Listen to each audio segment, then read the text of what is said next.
Hi everyone, it's Shannon and welcome to today's video. So today is going to be a very quick recap of our Oasis of the Seas spring break cruise for 2023. What I have decided to do is to go more in depth on some of the topics because I feel like this was going to be a very long video. Actually, I started recording it and I was like, you know what, I want to share too much information about specific topics. So I did promise that I was going to do a recap, but there are topics that I want to go more into depth. For example, the bungalows at Blvd, our cabana at Thrill Park, and the location. I think that's a really big thing. So I want to go into more in-depth on certain topics. So I'm going to be doing separate videos, hopefully in the near future, but and then also the menus. So we'll get into that too. But I did want to do a full recap of our cruise and just what I thought of it, pros, cons. Most of it was pros, few cons, but all in all, just kind of a recap of our Oasis of the Seas cruise. So if you haven't watched my video on Oasis versus the Odyssey class ships, spoiler alert, we prefer Oasis, and I'll just post the card up here so you can click that in video. But and I'll post a link below also. But we liked the Odyssey, but the Oasis is just, to me, a better class ship, especially for families. I think there is a of people that are suited better for Odyssey.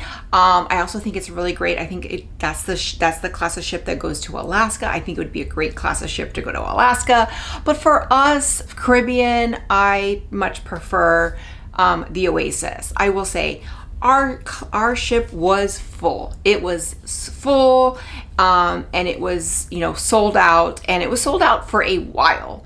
But the ship never felt crowded. Like, it felt busy and there were times where things were crowded, but it never felt overwhelming. It never felt like you couldn't breathe. Where we did kind of feel like that on the Odyssey at times, not all the time, but at times. There's just, the Oasis class ships are dispersed so well where we never really felt like we were, it was crowded. So it was sold out. I'm really hoping that's how Icon is, because we are booked for Icon next year, but we never really felt like we were overwhelmed or crowded. It was busy. Sea Day was busy, but we were able to find, chairs, and even when we moved locations, I was able to find an empty chair. It was kind of hard, but I was able to find an empty chair to put my stuff down. So it was really, it was just great. I absolutely loved it. So between the Oasis and the Odyssey, or I guess Quantum class, I much prefer the Oasis class. Okay, quick recap of the food.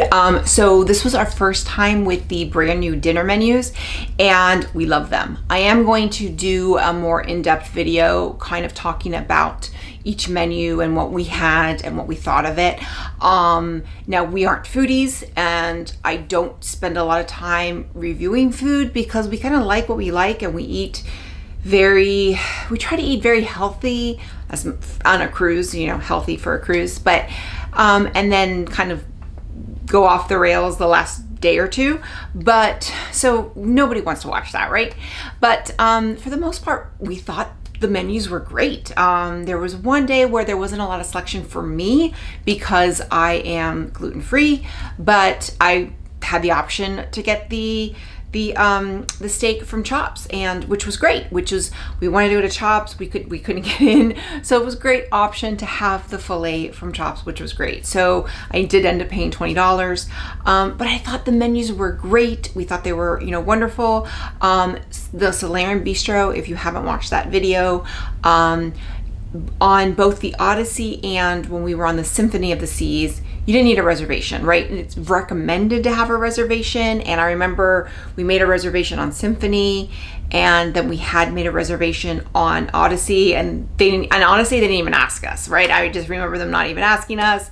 And we went there, I think 2 or 3 nights, and it was like not a big deal. That was not the case on Oasis. You know, we went there and then they said, you know, it's going to be 10-15 minutes. And then at one point, like it was like 8:45 and they said, it's going to probably be 15 minutes and we're not sure if we're going to be able to seat you. So at that point we just left. Like we were like not going to not eat, especially with a 7-year-old. So, you know, they do recommend reservations. So that was our fault. We had kind of gotten the impression from the other 2 ships that a reservation wasn't needed, especially since the place was empty. It wasn't like it was full, it was busy. It was empty. But I guess other people had made reservations and, you know, they were waiting for them to show up. So, you know, we never, and then it was funny because like the next night we got a notice in our cabin that said, we'd like to invite you to the Solarium Bistro. We've made a reservation for you at this time. And we're like, okay, we tried to go last night and you couldn't, you didn't let us go. So we just obviously didn't end up going, but it was fine.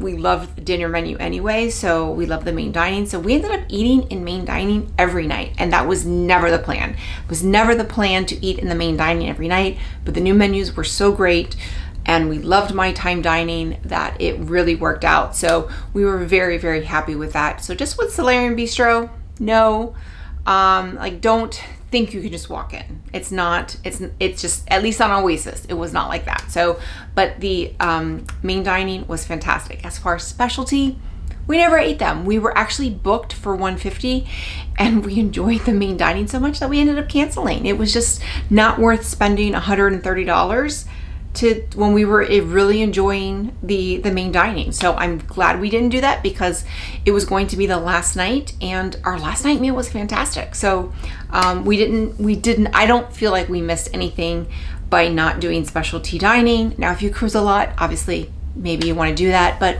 for us, you know, we only go on Royal Caribbean once or twice a year and we only do a week-long cruise at least once a year. So it was fine. So I thought the food, and then the food in the Windjammer was great too. Like great, nothing, you know, standard. I will say the Windjammer on the Odyssey was better. It had better choices. There was some, it was just better overall. But it wasn't that the Windjammer on the Oasis was not good. It was good. It just wasn't as good as the Odyssey. The Odyssey was a little above. El Loco Fresh we only went to once. Well, actually I went to once. Ray never made it there.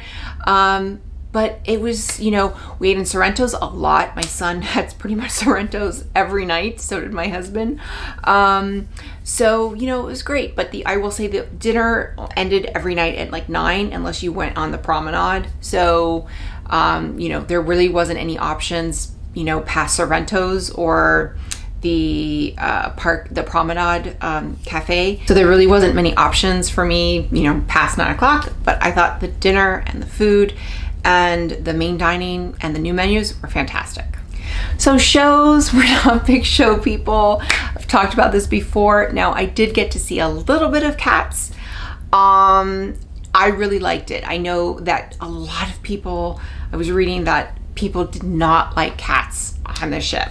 Now I remember seeing Cats when I was like 10 years old, and that was the Broadway show in the mid 80s, and I got to see it and I loved it, and I had the soundtrack. I loved it. So getting to see part of it. Now we only got to see 20 minutes the last night, but just because the timing, and we don't work around our schedule to see a show. Plus my husband hates Broadway shows. He hates musicals and he doesn't really like Cats. He's a dog person. I mean, he actually does not like cats. So it was like the worst show for him. But the parts that I saw, the 20 minutes I saw, I thought it was fantastic, you know, so I would have wished to have seen it. The only thing is I wish that they had maybe like a matinee. If they had a matinee on the sea day, I would have gone to it. I would have like left my husband and son and I would have gone to it. But at night, that's kind of my husband's and our time to be a couple while Ryder goes off to Adventure Ocean. So, you know, that is what it is. We did get to see we probably saw about the last 30% of the Frozen in Time ice show. Really good. Really, I mean, I love ice shows. I love Disney on Ice personally, but I thought it was really good. Very, very talented skaters. it was a good show, and it was a good show. We only got to see a little bit of it. We kind of went in there one night, and then because our dive show got moved, we didn't get to see it, because we were supposed to see it the night that our on night 3, but then our dive show got canceled on night 1 and got moved to night 3, so we saw the dive show. So you know, it worked out that way, but it was fine. But we kind of snuck in on one night, I can't remember which one, to see the Frozen in Time, and I thought it was good. I thought it was really good. So, and other people that had seen it thought it was really good. So, is it a must-see? No, but it is a try to see? Yes, I think it's very good. And then what was the other one? Oh, the dive show, Aqua 80. Aqua 80 is the do not miss. Do not miss that show. I almost wish we had a boardwalk balcony to have seen it from our balcony as well. I would have loved to have seen it. You know, we love to see it from where we were. We got great seats, but I would have loved to have seen it again from our balcony. It's the best. I think it's probably the best show we've ever seen on a cruise ship. It was just amazing. Obviously, I was born in, you know, the 70s. So I grew up in the 80s. I loved the music. My husband and I just loved the music. You know, it started off great. It was amazing. Just the best. I mean, I thought it was just choreographed. It was just amazing. So I think if you don't miss Aqua 80, and try and schedule if you're going to book it earlier in the ship, in the cruise, because if it does have to get rescheduled, they do reschedule it, but don't wait to the end, because if you save it for like the last showing and that's the night that it's rocking and it gets canceled, you may not be able to see it. So that's the one show that I would say do not miss. That is the best. I think that is the best show I've ever seen on a cruise ship.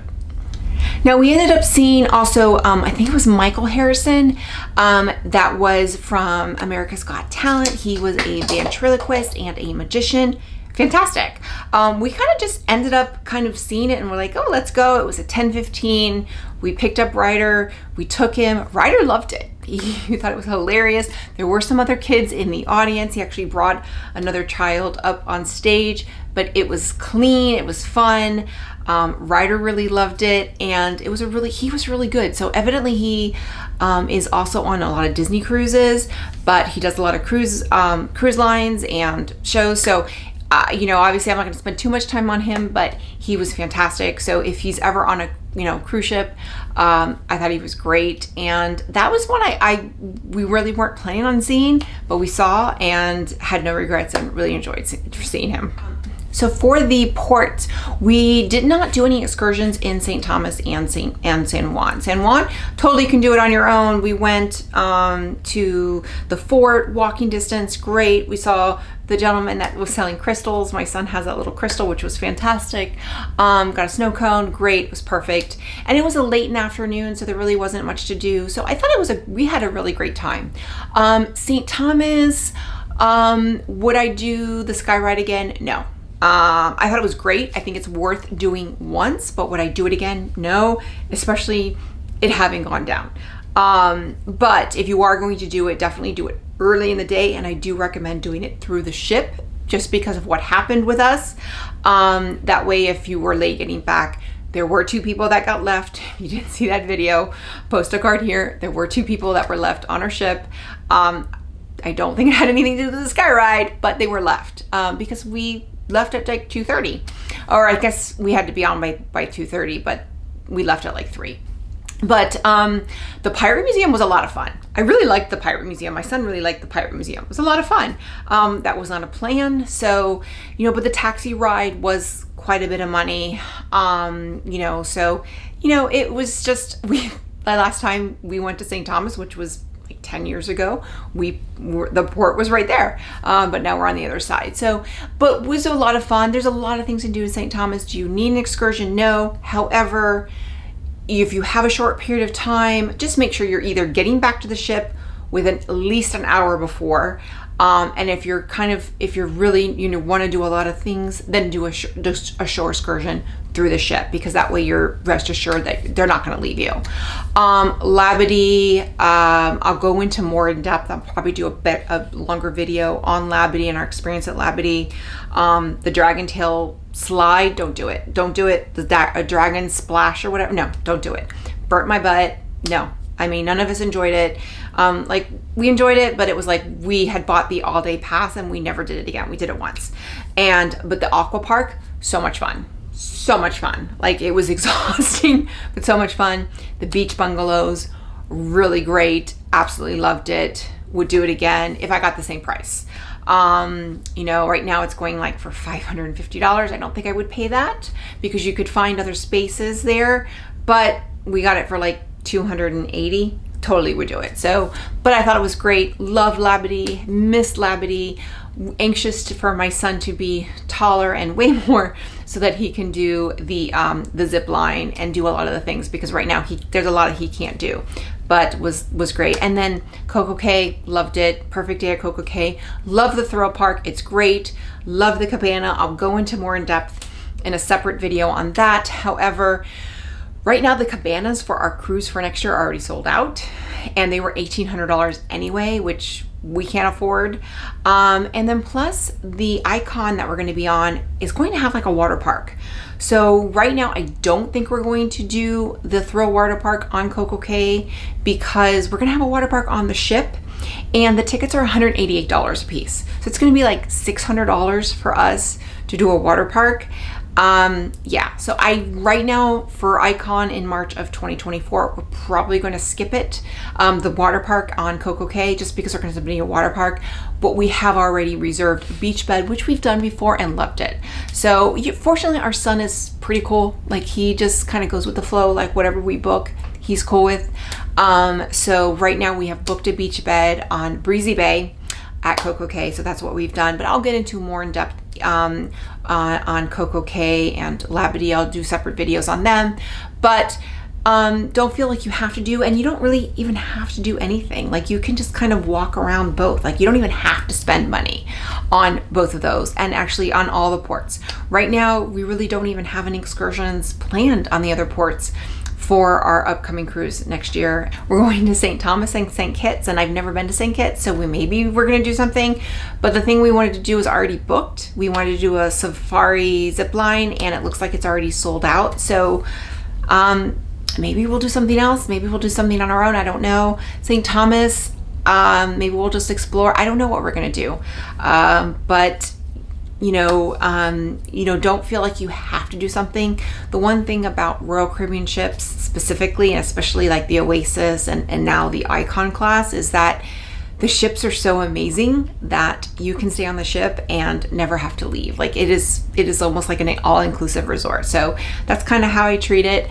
So we might not even get off on, St. Thomas when we are on the Icon, but you can definitely explore ports without having to do excursions. Excursions are helpful, especially if you want to do certain things. They're helpful because if you are late, the ship's not going to leave you. Again, 2 people got left and St. Thomas, and that's not a great way to end your vacation. Adventure Ocean, my son loved it. Not really much more to say. They were fantastic. It never got full where we couldn't drop them off. They had a Gaga bar tournament every night at 10:15. He actually never ended up staying. He was going to stay one night, but then decided to come back.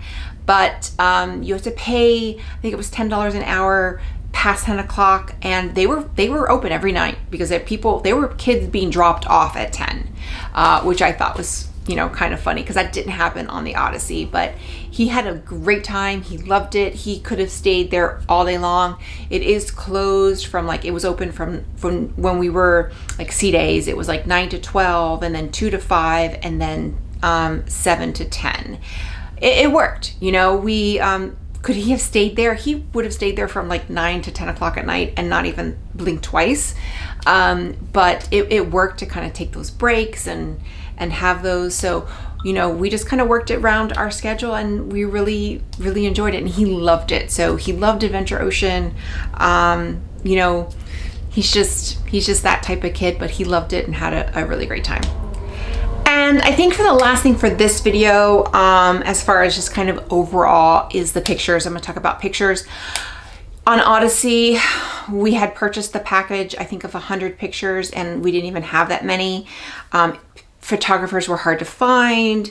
they're supposed to be when we did the iFly, and they weren't. So we didn't get any pictures of that. And they were just very hard to find. Even like formal night, they were hard to find. That was the opposite on Oasis. Like, they were everywhere. They were on the pool deck. They were at Coco Cay. Now, Coco Cay, my son and my husband at the park, in Thrill Park, never got any pictures.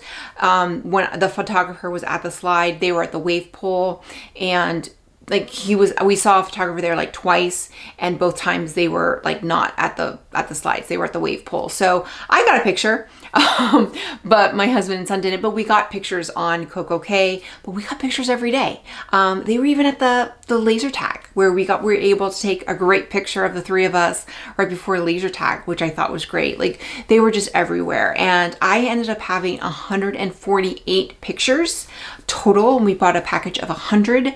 So I got all the 100. Now, my only complaint was we waited for probably about 10 minutes to take the picture with the big Blvd sign, with the big LAB, whatever, and we never got them. And told them at the desk, and they were going to research it. We never got them. Got off the ship, and I called Royal Caribbean literally the next Monday. We got off on Sunday. I called on Monday. They never found them. They never even responded. So that was the only thing. Whereas, especially that was one picture that I really, really wanted, because we waited 10 minutes. Like, we waited to go anywhere because we wanted that picture, and we never got it. And then plus that they never found it. That's happened before, where it didn't end up in our folder or whatever, or our folio, and they ended up finding it. Not this time. So that was the only downside. But, the Central Park, and then we found that one photographer on the boardwalk. We wanted a picture, and he's like, "Where do you want a picture?" And my son was like, "I want it in front of the Ultimate Abyss," and that's where we took it. And then my husband and I took a picture in front of the carousel. So, which was great. Like, they were around a lot. Sometimes pictures were, the line, because, if there was like a family, and there was one family where it looked like it was going to be really fast, but then it was like a family of like 7, and they wanted individual pictures, But I understand, like, if you bought the package and you want the pictures, and, you want individual pictures, great. So it ended up being a little bit longer wait than we expected, but the pictures were great. Photographers were great. We got some great pictures, and I definitely got my money's worth. Okay, so that is it. That is my recap of our Oasis of the Seas Spring Break 2023 cruise. It was fantastic. We had a great time. Like, we were just, afterwards, we're just like, that was just a really great cruise, especially after last year, having gotten sick, and it didn't live up to our expectations. It wasn't a bad cruise, but it didn't live up to our expectations. This one did. We had a great time. It was just fantastic. We met some great people. The family that we met, that we split the cabana with on Coco Cay, we ended up hanging out with a lot during the cruise. And it was just, and we've actually kept in touch, and we're on friends on Facebook. So it's been a lot of fun. It's just been a great, it was just a really great cruise. So really looking forward to Icon of the Seas for Spring Break 2024. Really excited. It's going to be a brand new ship, but I still love the Oasis class. Now, we've only been on Oasis, Allure, and Symphony. We have not been on Harmony, and we've not been on Wonder. I learned something new on this last cruise, was that, and I did not know this, was that the Oasis and the Allure were built by a different builder. The Symphony, Harmony, and Wonder were built by a different builder. So the ships the design is similar, but they were built differently. And obviously the modifications that they did on Oasis is amazing, but it was great. So I'm really looking forward. Hopefully we will get on the Harmony and the Wonder very soon. Really want to sail on those both. But we kind of work with what works with our schedule, what's close to home. If it leaves out of Miami or Fort Lauderdale, that's the ship we're going on. We try not to travel too much, but I highly recommend for family vacations. I think the Oasis is just a spectacular class ship. So if you want to look at my best and worst cruise staterooms, I have cruise videos on all 5 of those ships, but don't hesitate booking a cruise on any one of those 5 ships. So with that, if you like this video, click like, click and subscribe. That way you get a notification every time I post a new video. Bye everyone.